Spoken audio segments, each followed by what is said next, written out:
If you have a sprinkler head that's not clearing the grass, I'm going to show you one thing you can check and then a super easy way to fix that without digging in about 60 seconds. So you're going to get one of these Rain Bird sprinkler repair tools, get some pliers and just pull up the internal part of that sprinkler, and then you're just going to clip that repair tool right on it and it'll hold it up. Then you're just going to unscrew the top nozzle and you're going to check for any debris. Now you can see right here that it is really, really dirty, but the filter, it looks fine. So we're going to go ahead and just wash this off first and see if that might be the problem.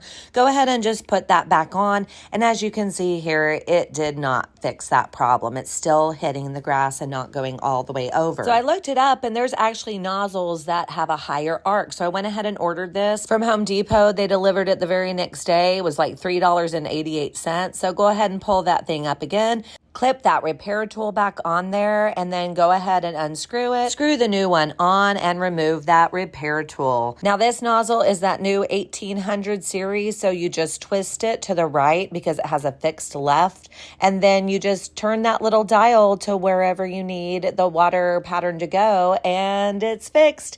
I hope this helps. Don't forget to like and subscribe for more tips and tools from Stacy DIY.